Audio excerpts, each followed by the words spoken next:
debe pasarse ahora al análisis de las obligaciones y las facultades, es decir, de los efectos jurídicos que se consagran entre el titular del derecho real, es decir, el acreedor prendario, y el propietario del objeto entregado en prenda. Recuérdese que este propietario del objeto, en la enorme mayoría de los casos, va a ser el mismo deudor de la obligación garantizada, pero también puede ser un tercero, es decir, un sujeto ajeno a la relación creditoria.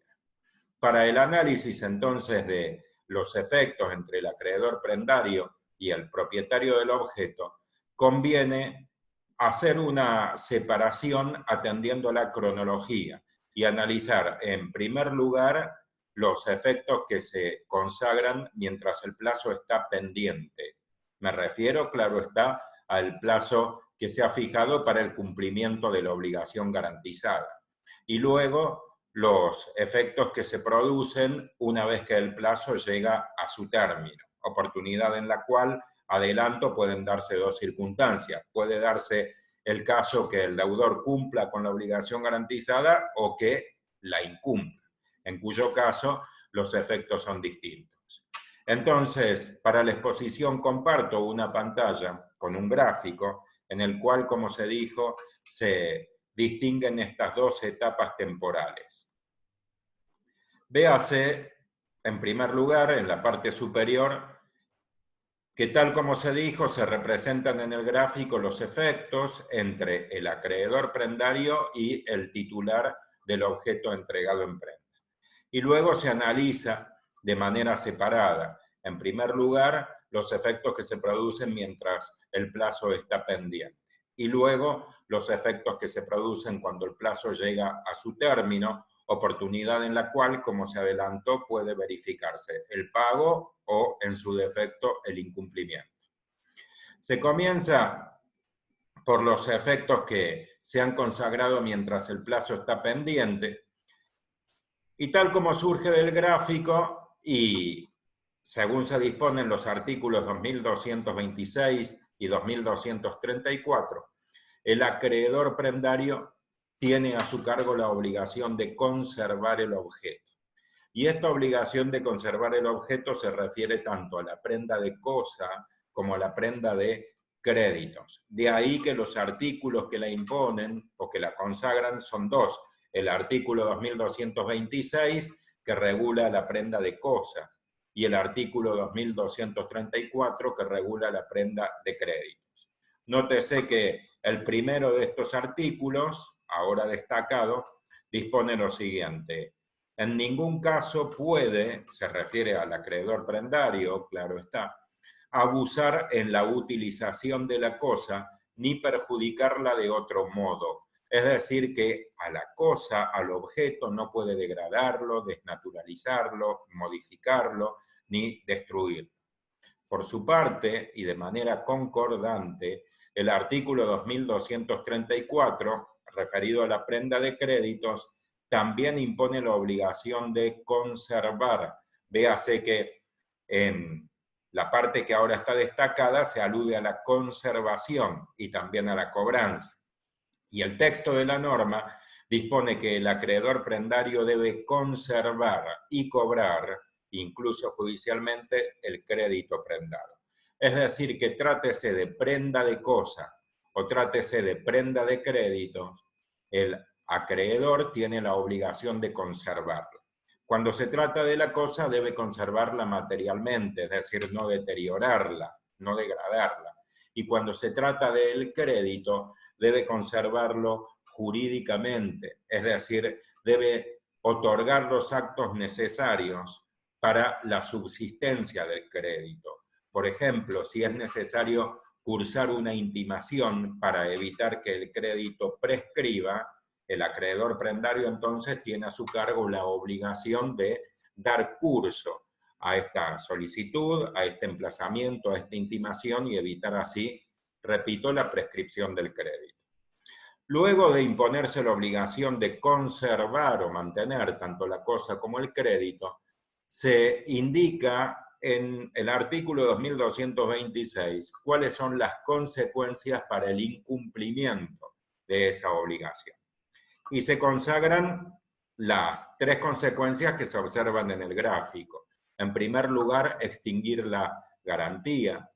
Luego, se puede exigir el depósito y también reclamar los daños. Por supuesto, quien puede extinguir la garantía, exigir el depósito y reclamar los daños es el propietario del objeto entregado en prenda, puesto que es quien se ve afectado por el incumplimiento de la obligación de conservar impuesta al acreedor prendario.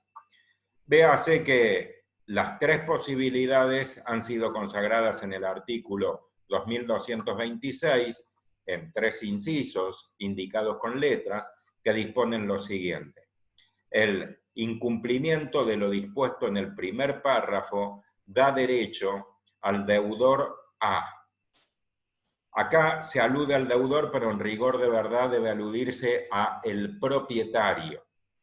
La confusión se origina porque en la enorme mayoría de los casos el deudor y el propietario es la misma persona, pero recuérdese que puede no ser. Entonces sería más apropiado haber utilizado el término propietario más que el deudor. En lo que ahora es sustancial analizar, se establece que para el caso de incumplimiento de la obligación de conservación, las posibilidades son las siguientes. En primer lugar, dar por extinguida la garantía y que la cosa sea restituida. Extinguir la garantía ha sido indicado en el gráfico. Luego, pedir que la cosa se ponga en depósito a costa del acreedor, la segunda posibilidad, y finalmente reclamar los daños. En la primera hipótesis, es decir, si el propietario decide extinguir la garantía, puede dar entonces por extinguido el derecho real de prenda, es decir, el derecho real garantizante, con lo cual el acreedor desciende de la categoría de acreedor prendario a la categoría de acreedor común o acreedor quirografario. Es decir, cuando se extingue el derecho garantizante, esto es la prenda, no se extingue el crédito garantizado, pero el titular de este crédito, es decir, el acreedor, deja de gozar de los privilegios y de las ventajas que le confiere el derecho real garantizante. Por lo tanto, queda como un acreedor común o un acreedor también llamado quirografario. Otra posibilidad es que el propietario del objeto exija el depósito, es decir, exija el desapoderamiento, que se lo prive de la posesión al acreedor prendario que omite conservarlo y sea entregado en depósito para su custodia y para su cuidado. Y finalmente, la tercera posibilidad es la de reclamar los daños, es decir, el resarcimiento de los perjuicios. Esta posibilidad, en rigor de verdad, se consagra de manera innecesaria y es sobreabundante, porque sabido es, por el conocimiento de la materia de obligaciones, que el incumplimiento de cualquier obligación, sea originada en el contrato, en el cuasicontrato, en el delito, el cuasidelito o la ley, genera la obligación al incumplidor, la obligación a cargo del incumplidor de resarcir al damnificado. Y en este caso se ha consagrado una obligación de fuente legal, que es la obligación de conservar el objeto. Ya se dio lectura a lo dispuesto en los artículos 2226 y 2234. Con lo cual es evidente que el incumplimiento de una obligación, en este caso obligación de génesis legal, produce como consecuencia la obligación de resarcir. Con lo cual queda claro que el damnificado, esto es el titular de la cosa o del crédito entregados en prenda, puede reclamar los daños al acreedor prendario que incumplió su obligación. Debe pasarse ahora a los efectos que se consagran para el caso en el cual el plazo ya está vencido, es decir, llegó a su término. Y tal como se adelantó, las posibilidades en esta instancia son dos: que el deudor del crédito garantizado proceda a cumplir con la prestación a su cargo, es decir, pague, o puede ser que incumpla, es decir, que no pague. En la primera hipótesis, si se verifica el pago, sabido es que el efecto que produce el pago es la extinción del crédito. Y si se extingue el crédito, que es el derecho principal, es decir, el crédito garantizado, también se extingue el derecho real garantizante, es decir, el derecho accesorio, es decir, la prenda. Con lo cual, el acreedor prendario, que para ser preciso ahora debe ser aludido como el ex acreedor prendario, porque ya se extinguió el crédito y por vía refleja también se extinguió el derecho accesorio, es decir, la prenda, debe proceder a la restitución del objeto. Es decir, debe devolver la cosa que tuvo en su poder mientras duró su titularidad de acreedor prendario. En caso en el cual no se verifique el pago y por lo tanto el deudor incurra en el incumplimiento, resulta aplicable lo que se dispone en los artículos 2229 y 2234. El primero de estos artículos regula la prenda de cosa y el segundo regula la prenda de crédito. Y surge de estas normas, sobre todo del artículo 2229, donde surge con mayor claridad que las posibilidades que se consagran a favor del acreedor prendario que no ha sido satisfecho en su crédito es la de pedir judicialmente la subasta para cobrarse con el producido, o bien adjudicarse el objeto, o bien proceder a la venta privada. Véase que estas posibilidades, como se adelantó, han sido consagrados en el artículo 2229. La norma ahora está destacada. Se dispone lo siguiente: el acreedor puede vender la cosa prendada en subasta pública, es decir, se alude a la primera posibilidad.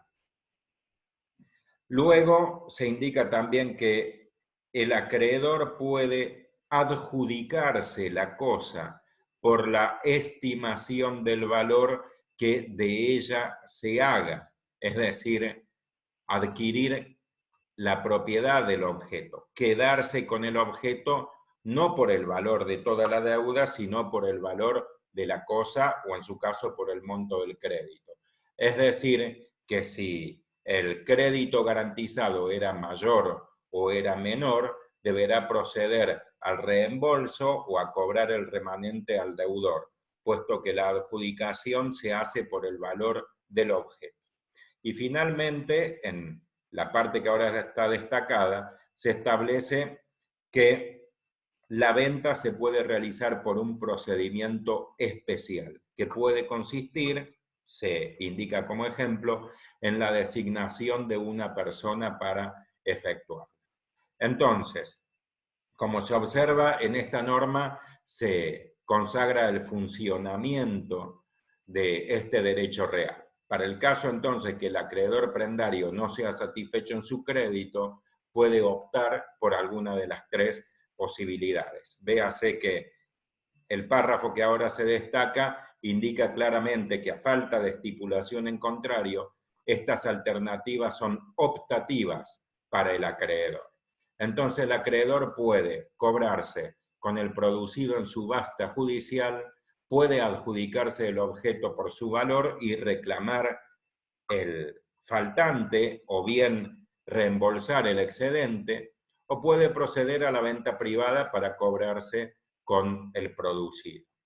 Y véase la semejanza en el funcionamiento de este derecho real que el artículo 2234 consagra para la prenda de créditos. Esta norma indica que cuando la prenda recae sobre créditos, el acreedor puede cobrarse mediante la percepción del crédito garantizante. Es decir, se cobra el crédito garantizado con la percepción del crédito garantizante.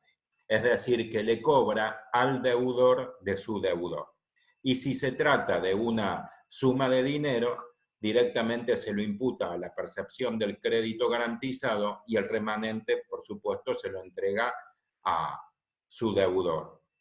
Ahora, si el crédito garantizante se compone con una prestación que no es dinero, sino que es la entrega de una cosa, entonces una vez que lo percibe, esa prenda de crédito se convierte en prenda de cosa, es decir, se traslada el derecho real de prenda sobre la cosa que entregó el deudor del crédito garantizante. Y con esa cosa se procede de la misma manera que si hubiese sido una prenda de cosa en su origen. Es decir, que el acreedor prendario puede proceder a la subasta o bien adjudicarse el objeto o bien a la venta privada. Véase los términos con los cuales el artículo 2234 lo consagra. Dispone lo siguiente: si la prestación percibida por el acreedor prendario consiste en dinero, debe aplicar lo recibido hasta cubrir íntegramente su derecho contra el deudor. Y finalmente se establece lo que sigue: si la prestación percibida no es dineraria, el acreedor debe proceder a la venta de la cosa aplicándose el artículo 2229, es decir, el que originariamente regula la prenda de cosas. Dejo de compartir la pantalla, espero que la exposición haya sido esclarecedora y una vez más doy las gracias a quien tiene la amabilidad de dedicarme parte de su valioso tiempo. Hasta la próxima.